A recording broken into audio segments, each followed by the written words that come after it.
G'day.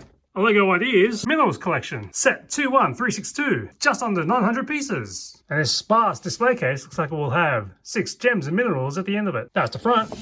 That's the back. Let's crack it open.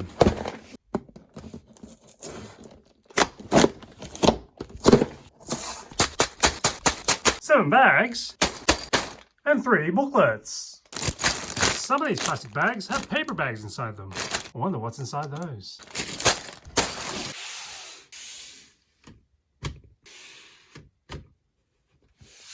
You've got these minerals all sitting on a wood-like looking display case. We have the pyrite, the watermelon tourmaline, amethyst, rhodochrosite, fluorite, and tangerine quartz.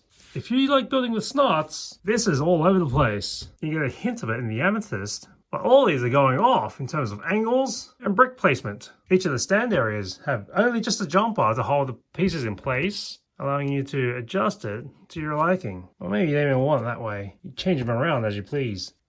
And these separate, so you can put it across the table. When you're building this LEGO Minerals collection, you're going to see some Easter eggs. As a shout out to the LEGO's Ideas creator, Dario Del Ferrate. On step 26, inside the pyrite, there's one paw print cookie. On step 56, inside the amethyst, there's another paw print cookie. A nod to Dario's 2 cats, Mochi and Mia. And inside the fluorite, on step 27, there's a pink plate and a cheese float from the Sleeping Beauty mini castle. A reference to Dario's first LEGO Ideas submission. I have these dollar store fairy lights. And let's see what kind of lighting I can rig up for this. I think I'll use some of these for hooks. And I have enough browns that should blend in, because that means I'll have to keep this all connected. Also got some of these Technic bricks and some of these crab hands to help with the threading.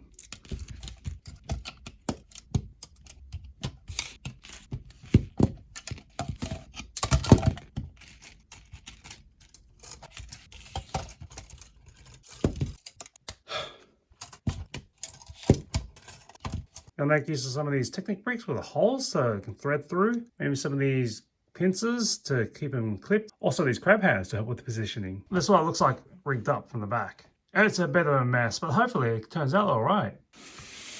Let's get these back on. Dim the lights. And switch on the fairies. Hey, I think that turned out pretty well. The rhodochrosite is sitting in the best showcase position. But if I turned off all the lights, the bottom shelf sets up a stunner, but that leaves the ones on the top a little in the shadow. So the alternative would be to rig something up that runs along the front of this to help highlight it, so that something like the amethyst has a chance to shine.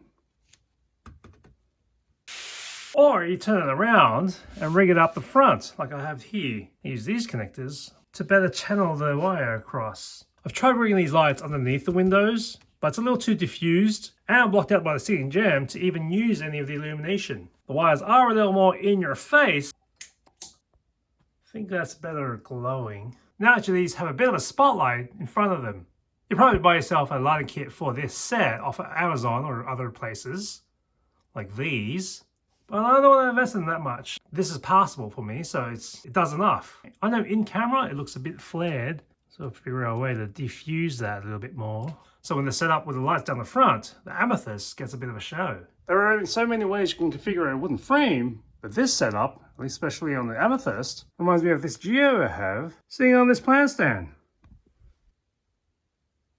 If you're keeping this all together, you're going to need about 29 centimeters or 11.5 inches wide by about 10 centimeters or 4 inches deep. Aesthetically, it's 20 centimeters or 8 inches tall. Of course, you can put a tall gem on a tall plate and reach a ceiling, but that looks a bit off.